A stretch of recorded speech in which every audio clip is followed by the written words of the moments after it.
I've spent a lot of time sharing with you tips and ideas to get started full-time traveling, how to afford it, and more. So in this video, I wanted to talk about actually some of the negative sides of full-time travel, because if you want to do this lifestyle in the future, it's really easy to get caught up in the like romantic notions of how cool it is to full-time travel and be jealous and all that. But in fact, there are some downsides, and you really need to know what those are. I think, as with anything, you need to love what you're doing enough that the obstacles and challenges to doing it are kind of like kinks in the road that you can get over. As an entrepreneur and a business owner, I know that a lot about, I love what I do. I love helping clients. And also when you're doing things yourself, like, creating your website, doing your own sales and your own marketing and outreach and all that stuff, there are parts of that you might not enjoy, right? So let's be honest about some of the less enjoyable aspects of full-time travel. Number one most annoying thing about traveling full time is how unreliable Wi-Fi and internet access are, right? So depending where you go in the world, there are very different experiences that you'll have. So it could be that you go to a place that says they have really great internet connection, but there's lots of other people trying to connect to the internet at the same time. So that great connection kind of sucks. And I remember when I started traveling in Costa Rica, I was blogging. I think I brought my iPad because I was trying to cut down on weight, and I was trying to do my blogging on the iPad, which I do not recommend, totally sucked. But uploading images would just take forever. It would drive me crazy. It was actually longer to upload an image than write an entire blog post. So depending, especially if you're like going to be a digital nomad and need to do a lot of Zoom meetings and things like that, that can be really frustrating. I actually lived in a town in Portugal where the house I was in, I had bought a TEP wireless device, and there just was nothing to connect to. So I had to, like, luckily I'd befriended a neighbor, and I had to go to his house to have my client calls because that was the only place with reliable internet. So this can be a huge frustration when you're traveling full time. Frustration number two: constantly packing and unpacking. So it's hard enough to figure out exactly what should you pack in the first time when you leave whatever your home base is. But then when you're on the road, you're going to be constantly having to unpack when you arrive somewhere and then repack when you leave that place. And so if you don't love what you're doing, it does get annoying because you're basically going to be living out of your suitcase and constantly having to deal with your stuff. Now, on the flip side, I would say that can be a great way to help you to downsize and get rid of even more, because no matter how little you bring with you when you full-time travel, you will always end up throwing out more stuff because it's just too much crap to have to keep packing.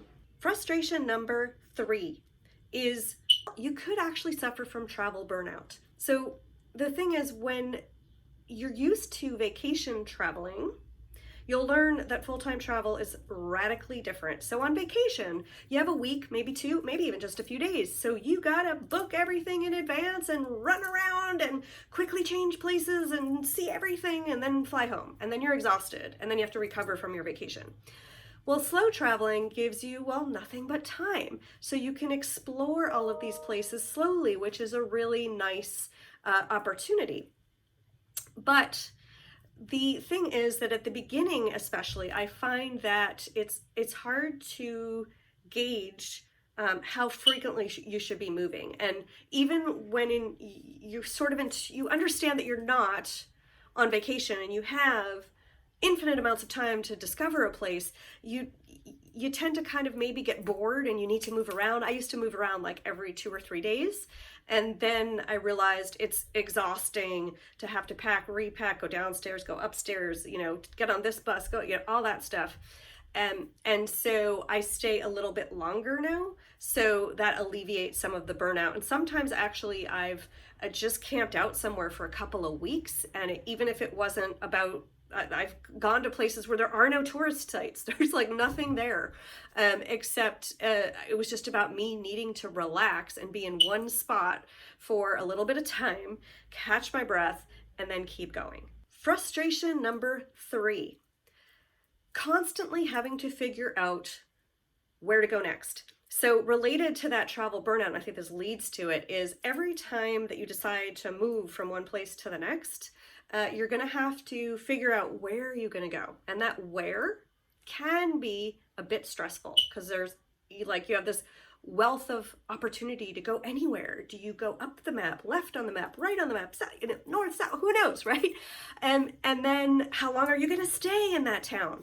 And where are you going to stay? How are you going to get there? So all of those things can take up a lot of your headspace when you're traveling. So that's another good reason to try slow traveling as opposed to moving around every few days, because then you'll do less of that planning.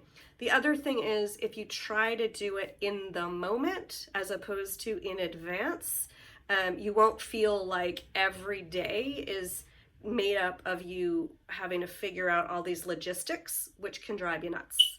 A fourth frustration, I think I'm on 4, sorry if I have the numbers wrong, but is not having your own bed. I remember when I had my own place, what a relief it was. Like I might go somewhere and just like, oh, I just want to get back to my own bed, right? My bed that I bought that was specific to my comfort. And when you travel, you're going to be sleeping in lumpy beds and, hard mattresses, soft mattresses, the whole gamut. And if your back is uncomfortable, well, if the pillow's not to your liking, all those things. So you need to develop some adaptability to that, because if you're going to full-time travel, you're never actually going to have your own bed. You're going to be sleeping in lots of other people's beds. So just get used to, as best you can, kind of letting go of that concept of your own bed. And if there are certain things you need for your comfort, you might bring those. You might bring a pillowcase and plan to stuff it with some things that some clothes or something, so if the pillow isn't to your liking, maybe you can kind of make a makeshift pillow. So just, something to make it feel a little bit more like homey. But the best thing you can do is just release it, go with the flow, and be like, yep, different bed, oh well. The fifth and final frustration that I want to mention in this video is the joy and the sadness of making new friends everywhere you go, right? Because it's so wonderful. It's one of the parts I love about travel, is how many awesome people that I have met along the way. Unfortunately, since I'm a traveler and I frequently leave, that means I'm saying goodbye a lot. And a lot of times it's with a lot of tears, which sucks. Just recognize that it's that cycle of hello and goodbye can get a little bit tiring after a while and a little bit difficult. And sometimes you just want to feel like you have a best friend, and you also, depending on where you are, you might want to like hug someone, or you just need a shoulder to cry on, and maybe culturally that's just not what they do, or you have close friends but you just don't do that, so that can get a little bit tough. So I would say the best thing here is just accept that this is part of the journey that we all go through. And I've learned to associate sadness about leaving with the fact that I really loved it there, right? So the sadder I am to leave a place, the more connected and joyful my time was there. So I make a list, of places I want to go back to, people I want to see again, and also make a strategy to stay in touch with those people. As the list grows, it might be a little bit more challenging, but know that those people, I'm sure, will be so happy to see you again the next time that you go.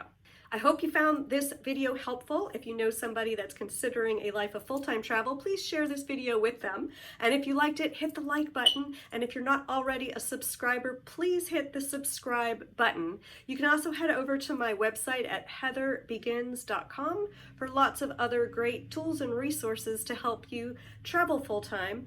And if you hit the bell, you'll be notified of my upcoming videos. And you might want to check out my playlist about everything you want to know about full-time travel in the meantime. And I will catch you on the next video. Take care. Bye-bye.